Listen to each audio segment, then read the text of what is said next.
જય સ્વામિનારાયણ વિદ્યાર્થી મિત્રો. ગુજરાતી વિષયના શિક્ષક તરીકે મારો પરિચય આપું તો નામ છે દીપક સર. આજે આપણે સમાસના બધા પ્રકાર જોઈશું.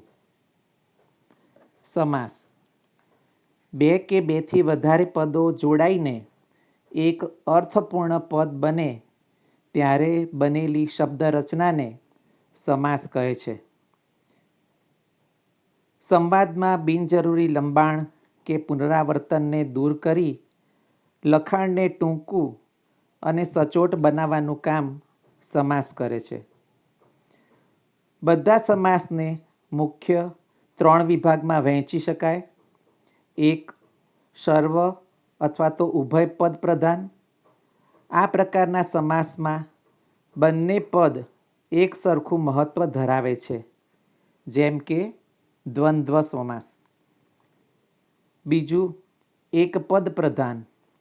આ પ્રકારના સમાસમાં બંને પદમાંથી કોઈ એક પદ મહત્વ ધરાવે છે, જેમ કે તત્પુરુષ, મધ્યમ પદ લોપી, કર્મધારય અને દ્વિગુ સમાસ. 3, અન્ય પદ પ્રધાન. આ પ્રકારના સમાસમાં બંને પદો અન્ય કોઈ પદનું મહત્વ દર્શાવે છે, જેમ કે બહુવ્રીહી, ઉપપદ, અવ્યયી ભાવ સમાસ. વિગ્રહ સમાસમાં જોડાયેલા પદો વચ્ચે કોઈક ને કોઈક સંબંધ દર્શાવનારા પ્રત્યય કે પદ અને પ્રત્યય બંને હોય છે, જેનો સમાસ કરતી વખતે લોપ થતો હોય છે. વિગ્રહ કરતી વખતે નહીં મૂકેલી મૂળ વિગતોને દર્શાવવા અને સમાસને ઓળખવા માટે વિગ્રહ કરવો જરૂરી છે. સમાસ વિગ્રહ સમાસમાં પહેલો શબ્દ તે પૂર્વપદ અને બીજો શબ્દ તે ઉત્તરપદ કહેવાય છે. તે બંનેને છૂટા પાડીને અર્થ બતાવવાની ક્રિયાને સમાસ વિગ્રહ કહે છે. હવે પ્રથમ દ્વંદ્વ સમાસ. ઉભય કે સર્વપદ પ્રધાન સમાસ છે, જેમાં સમાન મોભો ધરાવતા બે પદો અને અથવા કેથી છૂટા પડે અથવા સમૂહ વગેરેથી સમજાવાય છે. એક, ઇતરેતર દ્વંદ્વ. બે કે બેથી વધારે પદ વચ્ચે અને ને તથા મૂકીને વિગ્રહ કરાય છે, જેમાં સંયોજક જોડવાનું કાર્ય કરે છે. દાખલા તરીકે મા બાપ, મા અને બાપ, રામ લક્ષ્મણ જાનકી, રામ અને લક્ષ્મણ અને જાનકી. 2, વૈકલ્પિક દ્વંદ્વ. બે પદ વચ્ચે કે અથવા યા વા મૂકીને વિગ્રહ કરાય છે, જેમાં સંયોજક છૂટા પાડવાનું કાર્ય કરે છે. દાખલા તરીકે 4-5, 4 કે 5, સુખ દુઃખ, સુખ કે દુઃખ. 3, સમાહાર દ્વંદ્વ. અહીં સમૂહ વગેરેનો અર્થ જોવા મળે છે. દાખલા તરીકે શાકભાજી, તો શાકભાજીનો સમૂહ અથવા તો શાકભાજી વગેરે. માલ મિલકત, તો માલ મિલકતનો સમૂહ અથવા તો માલ મિલકત વગેરે. તેવી જ રીતે સગા સંબંધી, તો સગા સંબંધીનો સમૂહ કે વગેરે. ઉપરના 3 પ્રકાર મુખ્ય ગણાય છે દ્વંદ્વ સમાસમાં. ચોથો, પર્યાયવાચી દ્વંદ્વ. સમાન અર્થવાળા બે પદો એમાં જોવા મળે છે. દાખલા તરીકે વનવગડો કે જમીન જાગીર. આ બંનેમાં બંને પદો સમાન અર્થવાળા છે. 5, વિશેષણવાચી દ્વંદ્વ. એમાં બંને પદ વિશેષણ હોય છે. દાખલા તરીકે ઊંચ નીચ કે સાચું ખોટું. આ બંનેમાં બંને પદ વિશેષણ છે.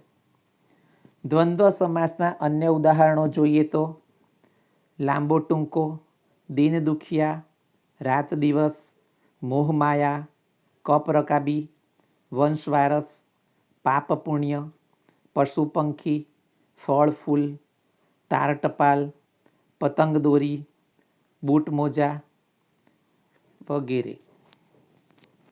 બીજો તત્પુરુષ સમાસ. એક પદ પ્રધાન આ સમાસમાં પૂર્વપદ અને ઉત્તરપદ બંને વિભક્તિના સંબંધથી જોડાયેલા હોય છે, જેમાં ઘણી વિવિધતા જોવા મળે છે.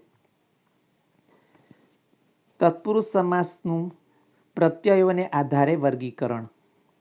1. વિગ્રહ કરતાં જો એ આવે તો પ્રથમા કે કર્તા તત્પુરુષ કહેવાય છે. દાખલા તરીકે માં જણ્યું એટલે માએ જણેલું. 2.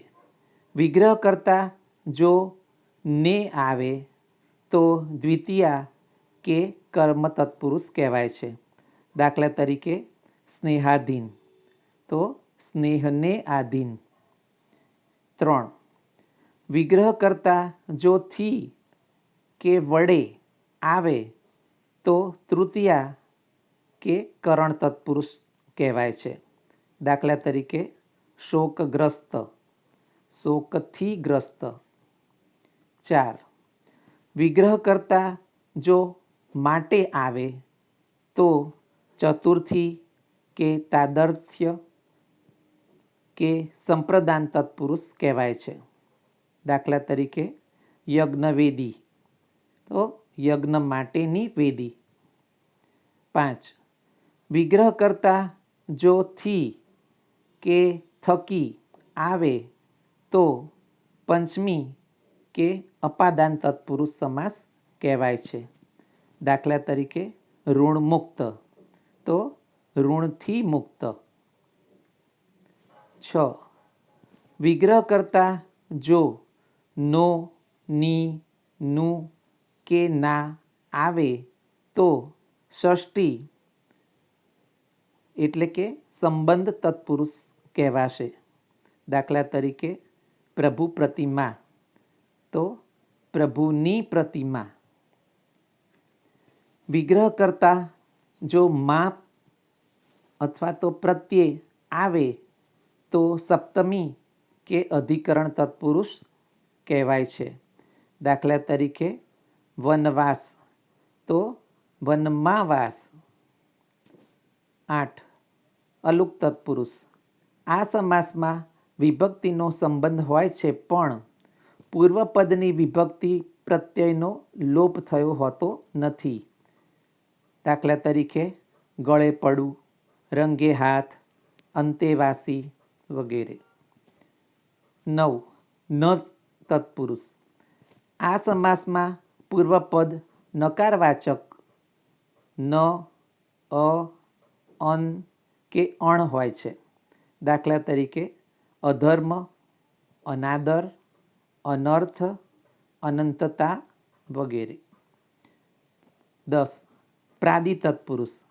આ સમાસના પૂર્વપદમાં પ્ર, કુ, સુ જેવા ઉપસર્ગ આવતા હોય છે. દાખલા તરીકે પ્રયોગ, પ્રચાર, કુટેવ, સુગંધ વગેરે. કેટલાક વિદ્વાનો ન અને પ્રાદિને સમાસમાં ગણતા નથી. તત્પુરુષ સમાસના અન્ય ઉદાહરણો જોઈએ.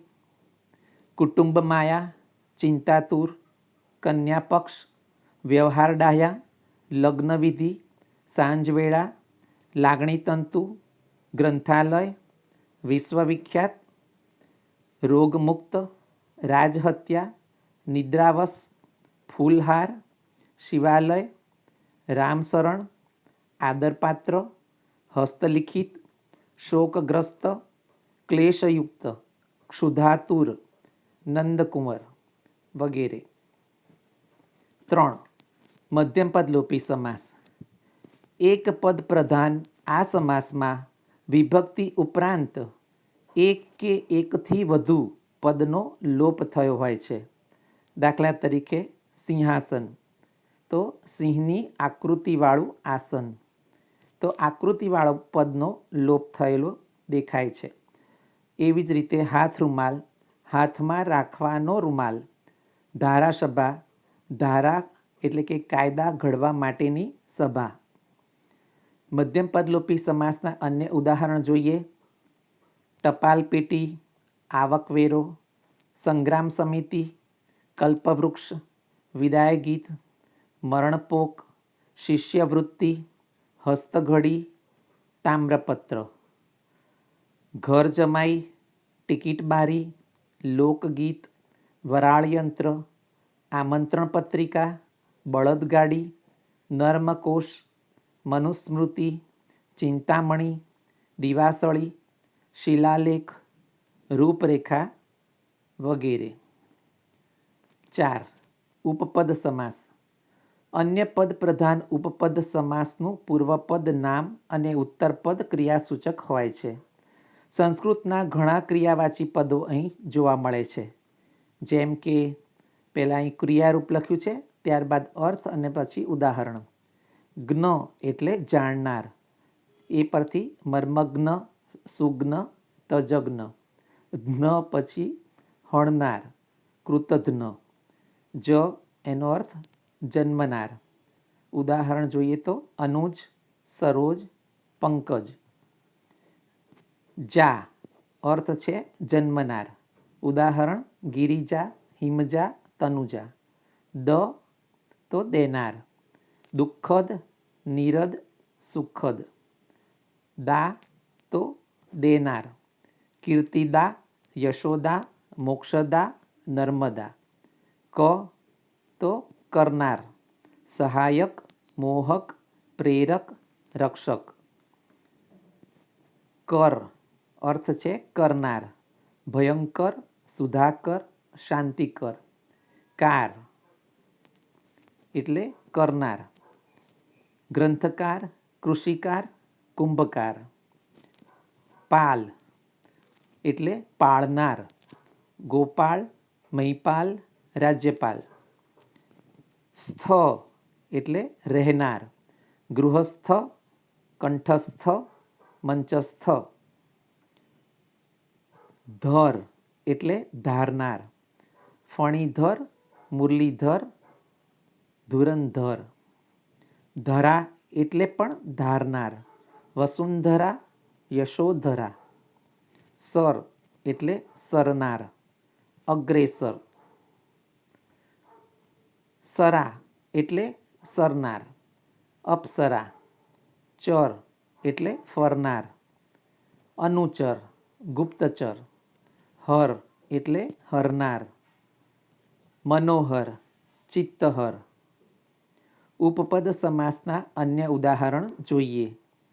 જમીન ખેડૂ, કાર્યકર્તા, સંસ્કાર પૂજક, હિતેચ્છુ, જીવરખુ, ઘરભંગ, પથદર્શક, ગગનભેદી, ફોજદાર. 5. કર્મધારય સમાસ. એક પદ પ્રધાન આ સમાસમાં બંને પદો વચ્ચે વિશેષણ વિશેષ્યનો સંબંધ હોય છે, અને જો ઉપમેય ઉપમાનનો સંબંધ હોય તો ઉપમિત કર્મધારય નામે પણ ઓળખાય છે. તેને કર્મધારયમાં જ ગણીએ છીએ. અને ન પૂર્વ પ્રત્યયવાળા, ન ભાવતું જેવા ન કર્મધારય પણ જોવા મળે છે. દાખલા તરીકે મહાદેવ, મહા કે મોટા એવા દેવ. વજ્રદેહ તો વજ્ર જેવો દેહ. કર્મધારય સમાસના અન્ય ઉદાહરણ જોઈએ. પરદેશ, પરમમિત્ર, મહાકવચ, પરમેશ્વર, નરકેસરી, હૃદય સરોવર, આપબળ, નરપશુ, જ્ઞાનદીપ, વ્યોમસર, જીવનનૌકા, સંસાર સાગર, માયાજાળ, સાંબેલાધાર, નવસર્જન, નીલકમલ, ગંગાબા, મહર્ષિ, જ્ઞાનસાગર, અન્નદેવ, લંબગોળ વગેરે. 6. દ્વિગુ સમાસ. એક પદ પ્રધાન આ સમાસમાં પૂર્વપદ સંખ્યાવાચક વિશેષણ હોય અને તે કોઈ ચોક્કસ પ્રકારનો સમૂહ દર્શાવતો હોય છે. દાખલા તરીકે દ્વિગુ સમાસ પોતે. દ્વિગુ એટલે બે ગાયોનો સમૂહ. ચોતરફ એટલે ચારે બાજુ.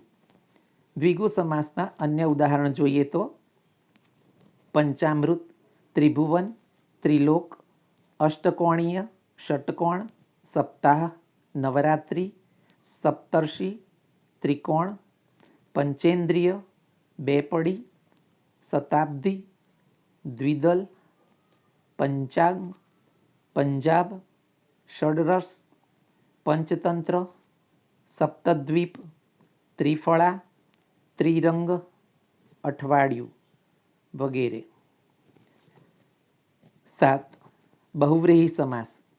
અન્ય પદ પ્રધાન આ સમાસમાં બંને પદ વચ્ચે વિશેષણ વિશેષ્યનો કે ઉપમાન ઉપમેયનો સંબંધ હોય છે અને સમસ્ત પદ બીજા કોઈ પદના વિશેષણ તરીકે વપરાય છે. અને નકારવાચક જેમ કે ન બાપો માં છે તેવા પૂર્વપદ હોય ન જેવા, ત્યારે ન તત્પુરુષ બહુવ્રીહી બને છે.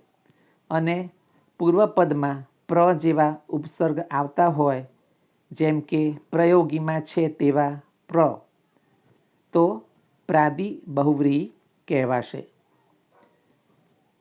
હવે તેના ઉદાહરણ જોઈએ. દાખલા તરીકે દશાનન. દસ આનન એટલે મસ્તક છે તે એટલે કે રાવણ. નિસ્તેજ જેમાંથી તેજ જતું રહ્યું છે તેવો. નીલકંઠ નીલો છે કંઠ જેનો તે એટલે કે શિવ. બહુવ્રીહી સમાસના અન્ય ઉદાહરણ જોઈએ. ધ્યાન નિમગ્ન, કર્ણપ્રિય, જન્મજાત, મયુરવાહિની, હરિણાક્ષી, ચતુર્ભુજ, નિર્દોષ, શશિવદની, નિસ્વાર્થ, આત્મજ્ઞાની, વિધવા, નવસરો, મુશળધાર, પ્રજ્ઞાચક્ષુ, નિરક્ષર, ગજાનન, ત્રિરંગો, સત્યવાદી, અંતર્મુખી, બેફિકર, દામોદર વગેરે. 8. અવ્યયી ભાવ સમાસ.